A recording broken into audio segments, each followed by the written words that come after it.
तो दोस्तों आज हम एक्सप्लेन करने वाले हैं फ्रॉम सीजन 4 के एपिसोड 3 को, जिसकी शुरुआत ही बॉयड को दिखाते हुए होती है जो कि उसको आपको समझा रहा होता है। जिसके बाद सीन शिफ्ट होकर हॉस्पिटल पर दिखाया जाता है, जहां पर सोफिया के नकली बाप को दफनाने की तैयारी की जा रही होती है, जहां पर सोफिया उसका एक दांत तोड़ लेती है निशानी के तौर पर। इसके बाद जेड को दिखाया जाता है जो कि इस टाउन की कुत्ते को सुलझाने में लगा होता है। जिसके बाद इसके पास बॉयड आता है जो कि इससे कहता है कि तुम कुछ ना कुछ ढूंढने में लगे रहो ताकि हमारी मदद होती रहे। जिसके बाद जिम के फ्यूनरल को दिखाया जाता है जहां पर बहुत सारे क्रो आ जाते हैं और ऊपर उड़ने लगते हैं, जिसे देखकर सब हैरान तो होते हैं।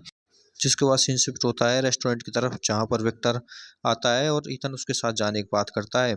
देविता उसे जाने के लिए राजी हो जाती है, लेकिन तभी सोफिया जूली से कहती है कि जब से तुम लोग इस टाउन में आए हो सब कुछ बुरा हो रहा है। जिस पर जूली भड़क जाती है और वो कहती है कि क्या केनी तुमने कहा है इससे ये सब, लेकिन केनी मना कर देता है कि उसका ये मतलब नहीं था। इसके बाद जूली रैंडल के साथ मिलकर अपने पुराने घर में जाती है और वहां से कुछ किताबें ढूंढ रही होती है। इसके बाद रैंडल जूली को बाहर ही छोड़कर उस घर के मलबे में जाता है, जहाँ पर उसे एक डेड बॉडी दिखाई देती है, जिसे देखकर वो डर जाता है। लेकिन उसके पीछे ही उसे वो बैग दिखाई देता है जिसमें किताबें थी। उन किताबों को लेकर रैंडल घर के बाहर आता है। इसके बाद सीन शिफ्ट होता है ईथन और विक्टर की तरफ, जो कि जेड के पास जाते हैं और उसको बोलते हैं कि वो उसे उस आंसुओं के रिवर तक ले जाए, जिसकी बात ईथन के डैड ने फर्स्ट एपिसोड में की थी। जिसे ढूंढने के लिए ये तीनों निकल तो जाते हैं, लेकिन रास्ते में विक्टर को वो येलो ड्रेस दिख जाती है। इसे देखकर विक्टर इतना डर जाता है कि वहीं अपनी पेंट गीली कर देता है। जिस पर जेड और इथन कुछ समझ नहीं पाते और विक्टर को रोकने की कोशिश करने लगते हैं, लेकिन विक्टर वहां से भाग जाता है।